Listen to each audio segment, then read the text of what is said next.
आज हम पढ़ेंगे हिंदी व्याकरण और प्रयोग। इसमें हम अव्यय के बारे में पढ़ेंगे। अव्यय क्या है?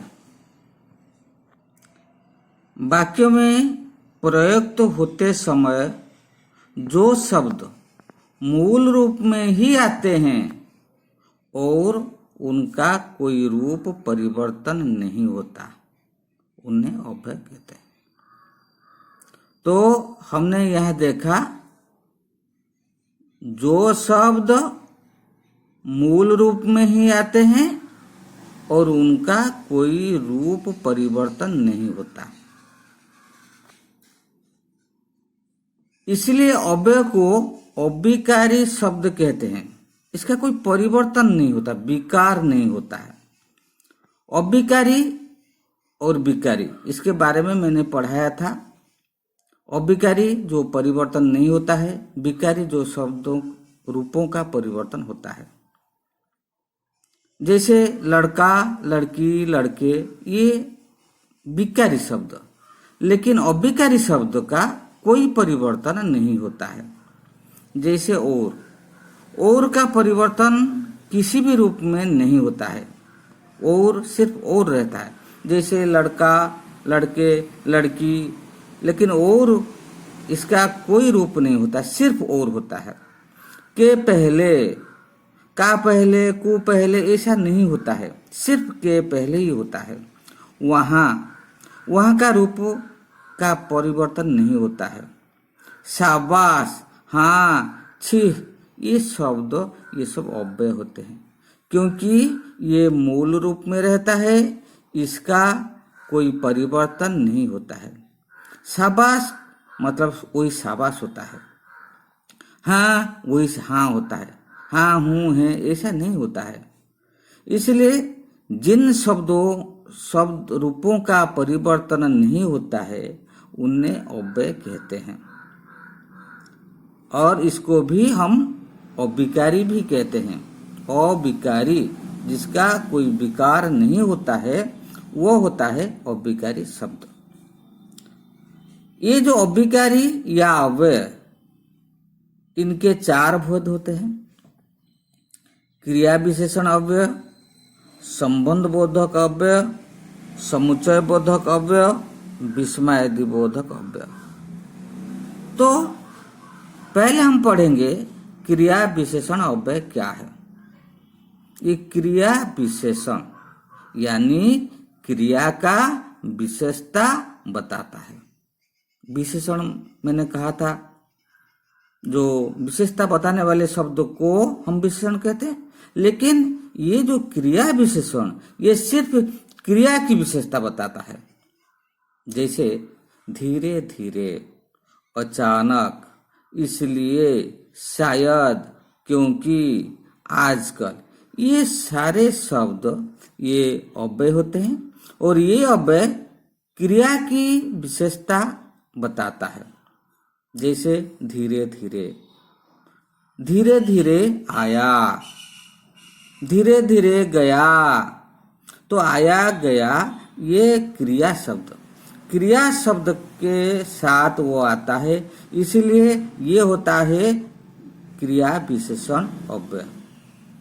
अचानक, अचानक मतलब क्या होता है? उसने मुझे अचानक देखा, अचानक सुना, अचानक कहा। ये कहना, सुनना, देखने के साथ अचानक शब्दों का प्रयोग होता है, क्रिया के साथ प्रयोग होता है। इसलिए कहा, इसलिए देखा, इसलिए सुना, ये सब क्रिया के साथ लगता है। तो इसीलिए ये शब्द क्रिया की विशेषता बताने के कारण इन्हें हम क्रिया विशेषण कहते हैं। तुरंत, तुरंत आया, तुरंत गया, यहाँ वहाँ, इस तरफ, आगे पीछे, लगातार, बार बार, ये सभी शब्द क्रिया के साथ लगता है। बार बार देखता है, बार बार सुनता है। तो सुनना, देखना, पढ़ना, ये सब क्रिया होता है।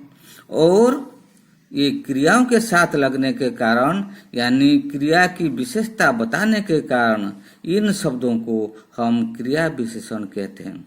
तो इसको जानना बहुत सहज है, क्योंकि ये शब्द सिर्फ क्रियाओं के साथ व्यवहार होता है।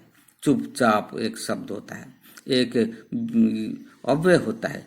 चुपचाप देखा, चुपचाप सुना, चुपचाप बैठ गया, वह चुपचाप आया।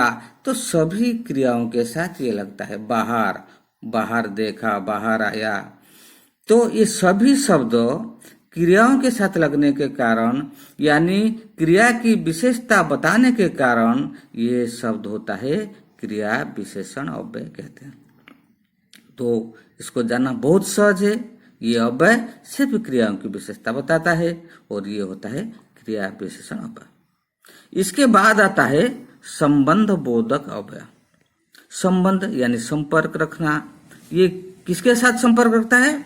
एक वाक्य में एक पद, चाहे वो संज्ञा हो या सर्वनाम हो, तो एक वाक्य में एक पद से दूसरे पद का संबंध बताते हैं। मतलब वाक्य एक है, लेकिन एक पद के साथ दूसरे पदों का संबंध ये बताता है। जैसे के बाद, के पश्चात, के आगे, के पीछे, ये सब संबंध बताता है। राम के बाद शाम, यानी ये राम और शाम ये दोनों के बीच में संपर्क बताता है। एक के बाद एक आता है। राम के पश्चात शाम, तो ये के आगे, मेरे आगे तुम हो, उसके आगे राम है। तो ये दोनों वाक्यों के, दोनों शब्दों के जो संबंध बताता है, इसीलिए ये होता है संबंधवाचक अव्यय होता है। के पीछे, की तरफ, के निमित्त, के नीचे, के द्वारा, के अधीन, के सिवा, के बिना, की तरह, के साथ, की अपेक्षा, के आसपास, की ओर, ये सभी शब्द एक ही वाक्य में प्रयोग होता है, लेकिन दोनों शब्दों यानी संज्ञा हो या सर्वनाम हो, दोनों पद के बीच ये संपर्क रखता है। उसके अधीन मैं हूँ, मेरे अधीन वह है। तो ये दोनों शब्द यानी दो संज्ञा हो या सर्वनाम हो, इसके बीच में ये आता है और संपर्क जोड़ता है। इसीलिए ये होता है संबंध बोधक अव्यय होता है। और ये अव्यय का कोई भी परिवर्तन नहीं होता है। के बिना, की बिना, कु बिना, ऐसे नहीं होता है। तो के बिना का मतलब सिर्फ के बिना होगा। की तरह, ये सभी शब्द संबंध बोधक अव्यय होता है, संबंध बोधक अव्यय। तो इसके बाद हम पढ़ेंगे समुच्चय बोधक अव्यय। समुच्चय बोधक, तो पहले हमने देखा ये जो अव्यय ये क्रियाओं के साथ लगता है, ये अव्यय दोनों पद के बीच में आता है। और ये जो समुच्चय बोधक अव्यय होता है ये बहुत सहज है, ये दोनों वाक्यों को जोड़ता है। ये दो शब्दों या वाक्यों को जोड़ते हैं। और राम और शाम, ये दोनों शब्द के बीच में आता है, दोनों वाक्यों के बीच में भी आता है।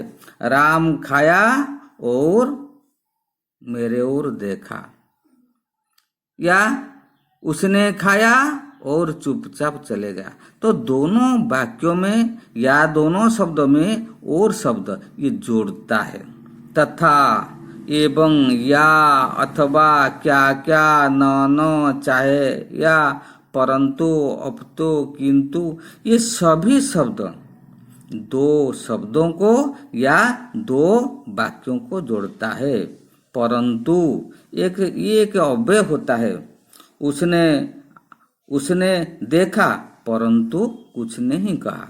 तो उसने देखा एक वाक्य होता है, कुछ नहीं कहा एक वाक्य होता है, लेकिन ये परंतु दोनों वाक्यों को जोड़ देता है। इसलिए जो अपितु, किंतु, ही नहीं, बल्कि ये सभी शब्द ये होता है समुच्चय बोधक अव्यय, क्योंकि दो वाक्यों को या दो शब्दों को ये जोड़ता है ये अव्यय। तो इसीलिए ये होता है समुच्चय बोधक अव्यय। इसके बाद आता है विस्मय आदि बोधक अव्यय। विस्मय, आनंद, घृणा, ये सब मनुष्य का भाव होता है। ये वक्ता के विस्मय, आनंद आदि भावों को व्यक्त करते हैं। चाहे आश्चर्य प्रकट करता है या खुश होता है, चाहे घृणा करता है, चाहे दुख करता है, तो ये सब विस्मय आदि बोधक एक्सक्लेमेटरी सेंटेंस हम कहते हैं। ये शब्द होता है विस्मय आदि बोधक अव्यय। जैसे वाह, शाबाश, हे राम, बाप रे, उफ, अरे, हाँ, ठीक, ये सभी शब्द जो वक्ता कहते समय वो चाहे तो विस्मय होता है या आनंद होता है या कुछ अपने भावों को व्यक्त करता है। जैसे एक शब्द होता है हे राम, तो भगवान को जब डाकते हैं, जो पुकारते हैं, तो हे राम मुझे रक्षा कीजिए, तो हे राम तो मन में जो अपना भावों को वो व्यक्त करता है।